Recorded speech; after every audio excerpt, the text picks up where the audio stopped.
Assalamualaikum warahmatullahi wabarakatuh. Alhamdulillahi rabbil alamin. Wassalatu wassalamu ala ashrafil anbiya'i wal mursalin. Nabiyyina Muhammadin wa ala alihi wa ashabihi ajma'in. Amma ba'd. Ikhwati fillah, a'azzanallah wa iyyakum. Bertemu kembali di kajian Muqarrar Maddah Al-Aqidah, buku panduan tentang ilmu akidah yang dikarang oleh beberapa ulama yang ahli dalam bidangnya. Buku ini sangat bagus sekali untuk dikaji oleh kaum muslimin karena buku ini memperhatikan dimulai dari dasar-dasar ilmu akidah, kemudian yang pembahasan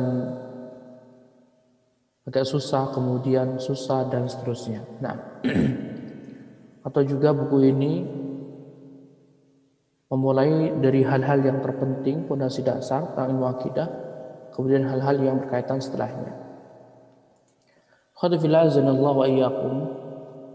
Kita sampai di pembahasan yang masih berkaitan tentang kekufuran, yaitu pembahasan ar-riddah, kemurtadan, dan murtad. Ar-riddah, apa yang dimaksud dengan murtad atau riddah? Riddah ikhwati fillah azanallahu wa iyyakum, dalam ilmu bahasa, riddah itu artinya adalah ar-ruju', kembali. Jadi sesuatu yang kembali, maka itu disebut murtad. Itu dalam segi bahasa Arab.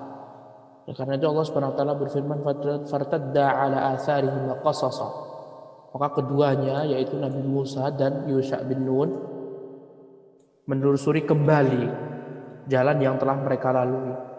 Sehingga murtad adalah kembali. Adapun secara istilah, ikhwati fillah azanallahu wa iyyakum, istilah para ulama, yang dimaksud dengan riddah adalah ar-ruju' ilal kufri, kembali kepada kekufuran, maksudnya menuju kekufuran ba'da dukhuli fil Islam, setelah dia masuk Islam. Barang siapa yang masuk Islam kemudian keluar dari agama Islam, maka dia disebut dengan murtad. Intinya pernah mengenyam Islam. Jika seseorang pernah mengenyam Islam kemudian keluar, maka dia disebut dengan murtad.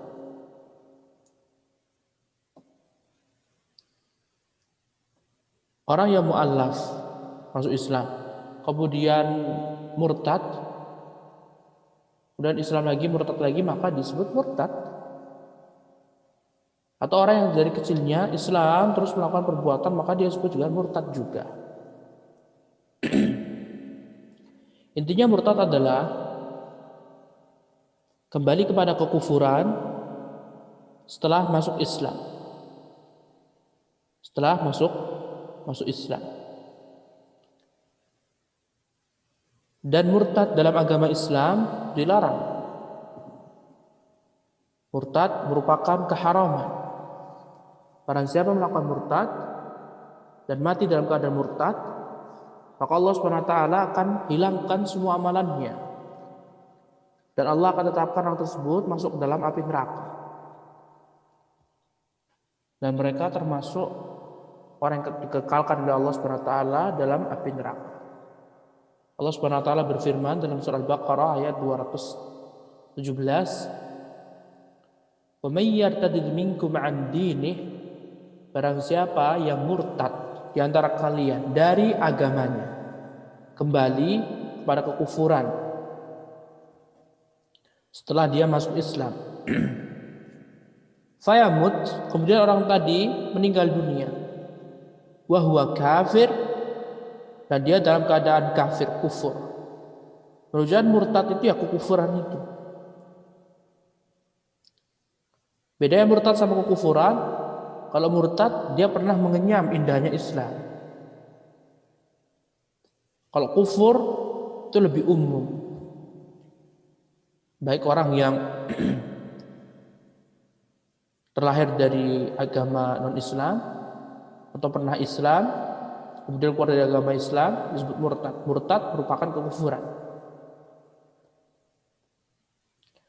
Setiap murtad adalah kekufuran, tetapi tidak setiap kekufuran itu murtad, karena kekufuran itu lebih luas daripada murtad. Lantaran murtad ini bagian dari kekufuran dan dia memiliki cabang-cabang yang lumayan banyak pembahasannya, maka dikhususkan oleh para ulama. Faulaika habitat a'malum fid dunya wal akhirah. Maka Allah Subhanahu wa taala menghapuskan amalan mereka. Amalan mereka benar-benar dihapuskan, disirnakan oleh Allah Subhanahu wa taala fid dunya wal akhirah. Di dunia maupun di akhirat. Allah tidak akan membalas kebaikan mereka selama di dunia, dan Allah tidak akan membalas kebaikan mereka di akhirat. Bahkan Allah tetapkan wa ulaika ashabun nar, dan mereka adalah penduduk neraka. Hum fiha khalidun, kekal dalam neraka. Lihatlah ikhwati fillah azanallahu wa iyyakum, ancaman yang begitu luar biasa yang Allah berikan kepada orang-orang murtad.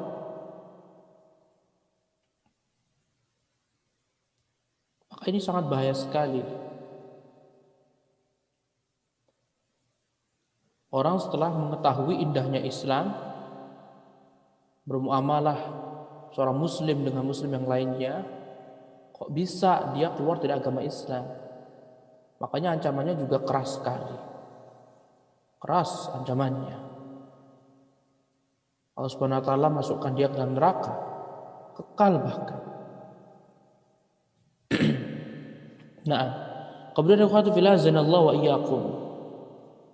Ada macam-macam riddah, macam-macam kemurtadan. Murtad ini ada beberapa macam.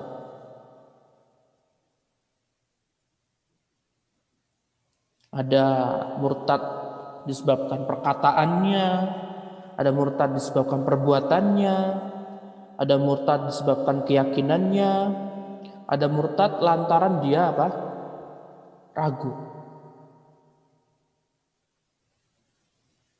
Hal-hal yang membuat seorang keluar dari agama Islam, maka itulah disebut dengan kemurtadan. Sehingga para ulama sendiri membagi murtad ini ada 4 macam.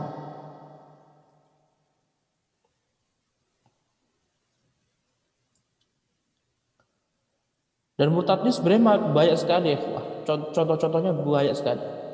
Kemudian para ulama sendiri meneliti, menelaah, ternyata bisa dikembalikan pada 4 hal. Yang pertama adalah perkataan.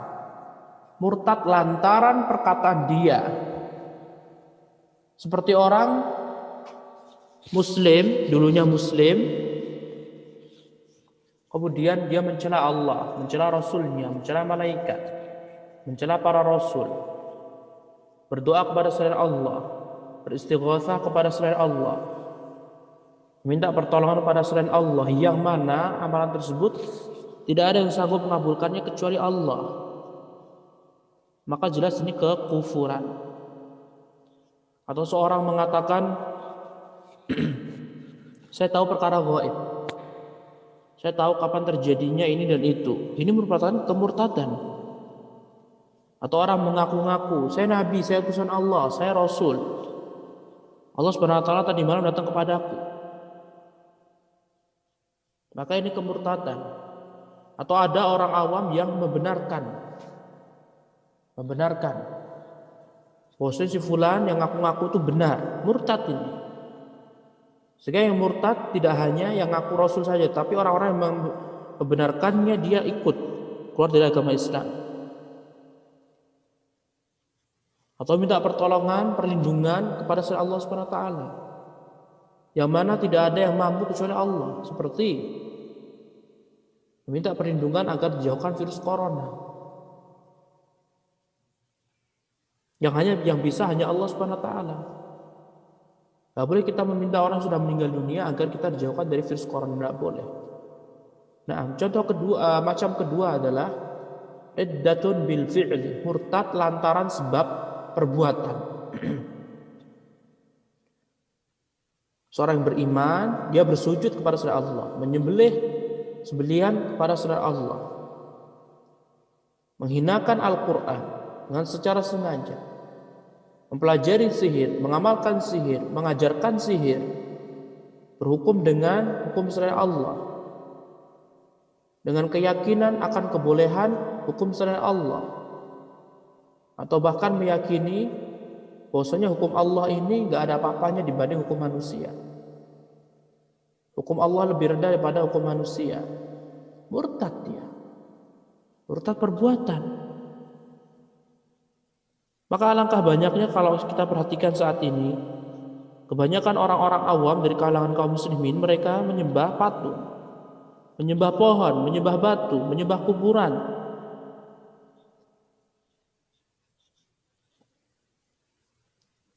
Maka itu semuanya perbuatan murtad, mengeluarkan kita dari agama Islam. Maka berhati-hatilah. Kemudian yang ketiga, riddatu bil i'tiqad. Murtad lantaran keyakinan yang keliru, salah. Seperti seorang Islam, Muslim, sholat lima waktu dan yang lainnya, dia meyakini bahwasanya Allah itu memiliki sekutu. Seperti orang Sufi yang meyakini bahwasanya Allah itu memiliki sekutu-sekutu dari walinya. Wali-wali, sebagian wali diberikan kekuatan oleh Allah untuk mengatur alam semesta. Dusta ini, murtad.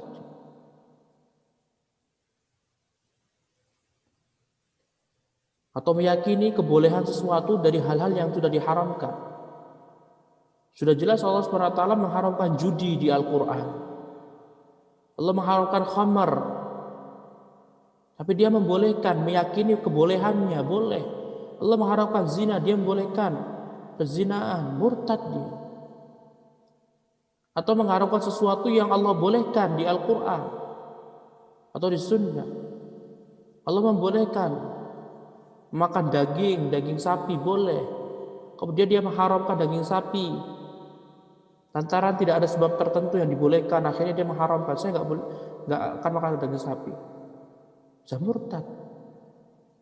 Tapi jika memang ada kepentingan, misalkan lagi paceklik, kerontang, dia seorang raja, seorang pemimpin, dia tidak mau makan daging agar kaum muslimin dapat merasakan, sama-sama merasakan kesusahan, maka ini tidak masalah. Bagaimana disebutkan oleh Syekh Utsaimin rahimahullah dalam tafsir surat Al-Baqarah. Atau meyakini tidak ada kewajiban sesuatu yang telah Allah Subhanahu wa taala wajibkan.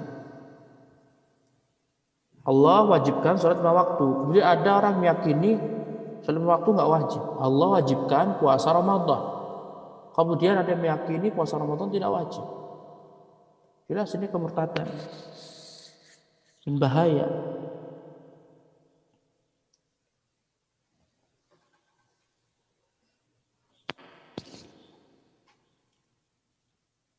Meyakini bolehnya riba, bolehnya mengambil bunga walaupun sedikit, murtad ini bisa.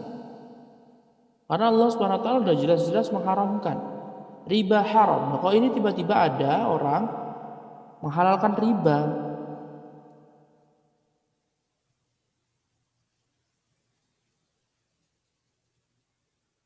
Mewajibkan dirinya amalan ibadah tertentu.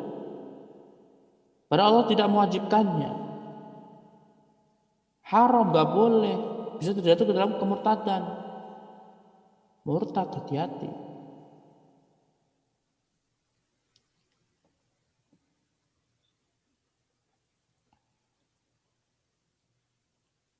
Dan selainnya. Nah. Kemudian macam yang keempat adalah riddatu bisyak. Murtad lantaran keraguan-raguan. Contohnya seperti seorang yang ragu terhadap keharaman syirik. Dia ragu. Nampaknya dalam hatiku boleh deh. Nampaknya Nabi Muhammad itu kan Nabi yang paling mulia ya. Nabi Muhammad itu Nabi yang paling mulia. Tentunya beliau SAW memiliki kedudukan dong di sisi Allah. Sudah deh. Ragu akan keharaman syirik, bisa terjadi ke dalam murtadan.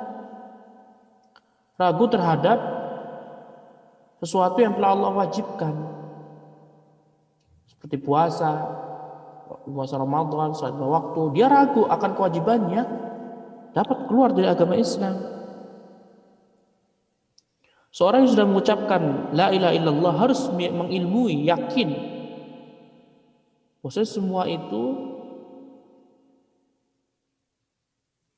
datangnya dari Allah SWT. Ibadah semua harus diyakini kebenarannya. Gak boleh kita ragu, barang sedikit pun. Kalau kita ragu, kita bisa jatuh ke dalam kemurtadan. Ragu akan keharaman khamr, ragu akan keharaman zina, ragu akan keharaman riba, bisa kita keluar dari agama Islam. Hati-hati. Atau ragu akan kehalalan daging, ragu akan kehalalan makan nasi, bisa kita keluar dari agama Islam. Atau secara umum ragu akan kerasulan Nabi Muhammad SAW, atau kerasulan Nabi Isa, nabi-nabi yang lainnya, bisa kita keluar dari agama Islam. Ikhwah, hati-hati.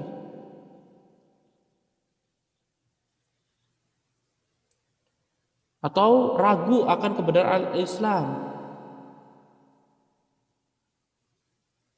ragu akan kesesatan agama-agama selain Islam, ragu akan penyimpangan agama selain Islam, bisa kita terjadi ke dalam kemurtadan, keluar dari agama Islam. Atau ragu seorang berkeyakinan bahwasannya Al-Quran itu layak untuk dipakai di tahun 2020 ini. Pembelajaran memahami Al-Quran dan Sunnah sesuai dengan para sahabat di tahun 2020 ini nggak cocok. Ragu dia, bisa terjatuh dalam murtad. Bahaya. Harus kita hindari. Kita harus yakini Al-Quran itu cocok. Syariat Allah cocok dipakai sampai di kiamat. Kalau kita ragu, barang sedikit saja ragu, bisa kita keluar dari agama Islam.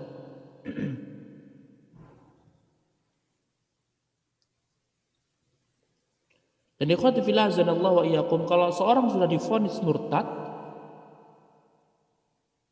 maka dia akan dijatuhi hukuman mati. Kalau sudah divonis oleh pihak yang berwenang, dia akan diadakan perundingan, diadakan dialog kepada orang yang mengatakan perkataan murtad, orang yang berbuat perbuatan murtad, orang yang meyakini keyakinan yang rusak. Kalau sudah dijatuhi hukuman, maka dia akan dipenggal lehernya. Rasulullah SAW bersabda, "Man baddala dinahu faqtuluh." Barang siapa yang merubah agamanya, maka bunuhlah dia. Itu perintah Rasulullah SAW di dalam hadis yang diriwayatkan oleh Imam Al-Bukhari. Tetapi ikhwatu fillah azanallahu wa iyyakum, sebelum seorang dipenggal lehernya, maka kewajibannya harus dimintai taubat. Kita ambil contoh satu. Seorang yang sujud kepada kuburan, mencium kuburan yang lainnya. Kita menasihati terlebih dahulu dari pihak pemerintah atau pengadilan, menasihati, kamu harus masuk Islam, bertobat kepada Allah Subhanahu wa taala.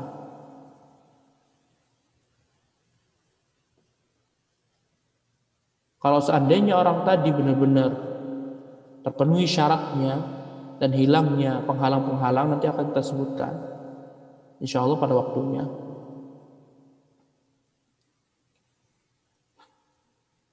Maka dia diberikan waktu 3 hari untuk bertobat. Kalau dia tobat selama 3 hari, maka tidak jadi dipenggal. Tapi kalau dia tidak taubat,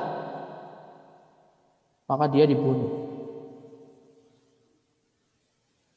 Tentunya pembunuhan ini atau kita ini udah selesai dari fase obrolan ya, berdialog kepada orang yang tadi penghuni kubur, orang yang penyembah kubur.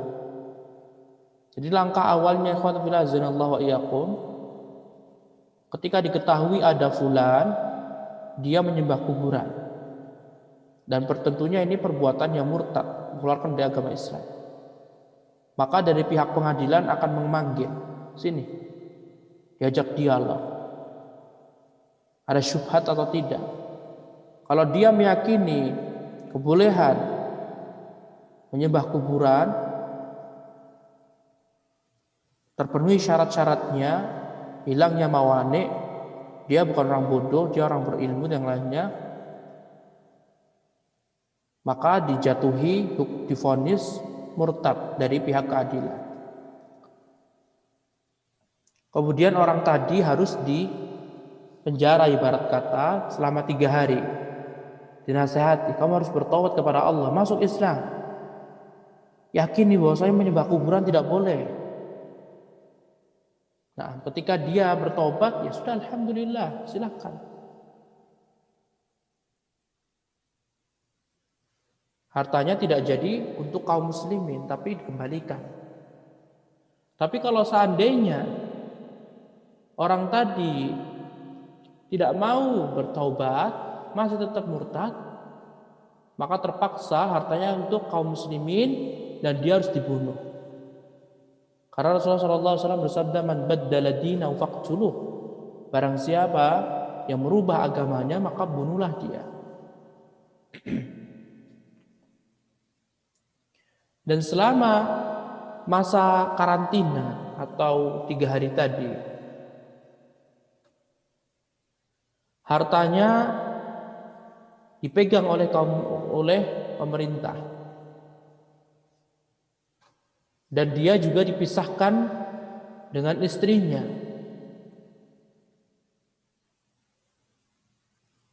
Karena dia masa 3 hari ini benar-benar diboikot agar dia itu benar-benar bisa kembali kepada agama Allah Subhanahu wa taala. Naam.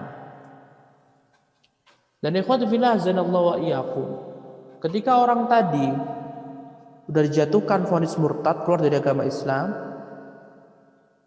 maka dia dipenggal dan hartanya untuk kaum muslimin.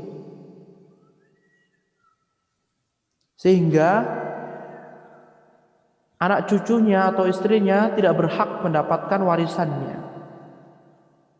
Karena Rasulullah SAW bersabda, la yarithul muslimul kafira walal kafir muslim.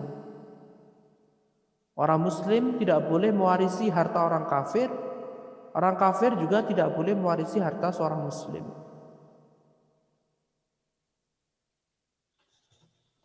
Karena ini merupakan penyebab terhalanginya warisan. Di antara penyebab terhalanginya warisan adalah berbeda agama.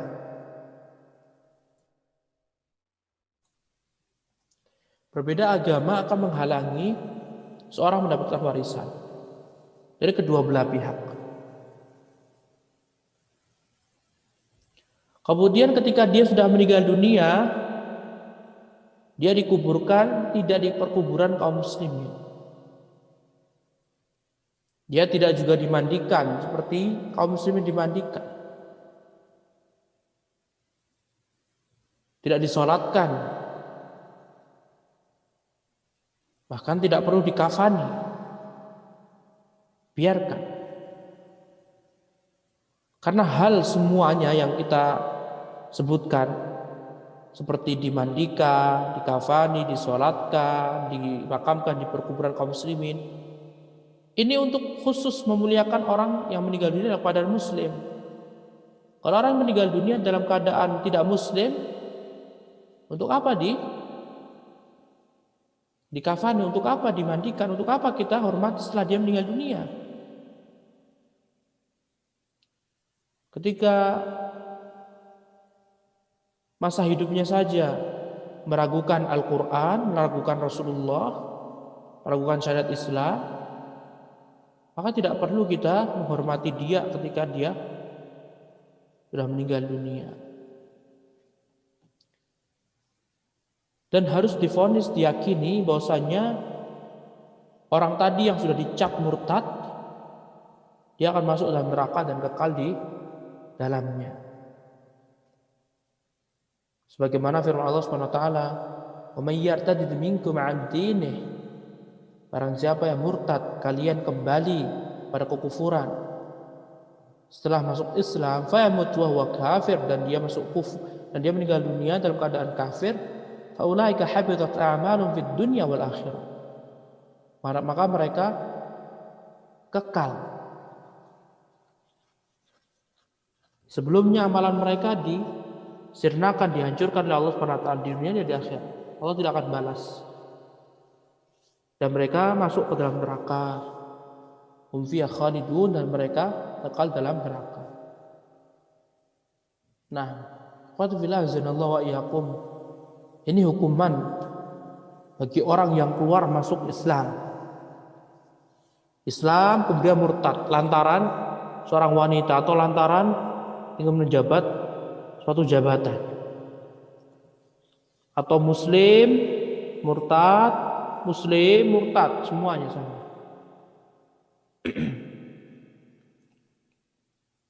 Dan ini menunjukkan bahayanya murtad, ancaman yang Allah berikan pada orang-orang keluar dari agama Islam. Agama Islam merupakan agama yang benar. Agama Islam merupakan agama yang diridhoi oleh Allah Subhanahu wa taala. Kok bisa gitu?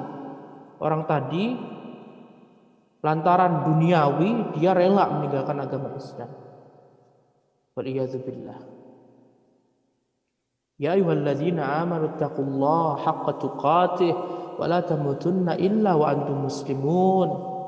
Wahai orang-orang yang beriman, bertakwalah kepada Allah dengan sebenar-benar takwa. Wa la tamutunna illa wa antum muslimun. Dan janganlah kalian meninggal dunia kecuali dalam keadaan muslim. Selalu mohon kepada Allah Subhanahu wa taala agar Allah Subhanahu wa taala menetapkan hati kita di atas Islam. Karena hati ini selalu berbolak-balik.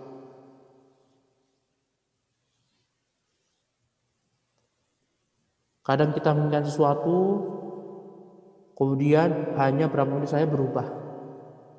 Makanya kita perlu mengucapkan, mengikhlaskan doa kita ketika membaca surah Al-Fatihah. Ihdinas siratal mustaqim, siratal ladzina an'amta 'alaihim. Ihdinas siratal mustaqim, ya Allah, tunjukilah aku jalan yang lurus. Maksud ihdina di sini, minta petunjuk ini adalah petunjuk istiqomahan. Minta kepada Allah Subhanahu wa taala agar diberikan istiqomah. Ya Allah, istiqomahkanlah kami ke jalan yang lurus. Jalan yang lurus diantaranya adalah agama Islam. Meminta hidayah Islam sampai ajal menjemput. Meminta hidayah kepada Allah sampai benar-benar meninggal dunia, ditetapkan. Berdoa, mengikhlaskan doa kita ketika Al-Fatihah 17 kali sehari. Karena kita tidak tahu, bisa jadi malam hari Islam, paginya murtad, atau sebaliknya. Sehingga membutuhkan pertolongan dari Allah Subhanahu wa taala. Nah, semoga Allah Subhanahu wa taala menetapkan kita di atas ajaran Islam, mengikuti sunnah Rasulullah sallallahu alaihi wasallam, mengikuti pemahaman para sahabat ridwanullahi alaihim ajma'in. Wallahu taala a'lam, wabillahi taufiq, wa sallallahu ala nabiyyina Muhammad wa ala alihi wa sahbihi wa sallama tasliman katsira.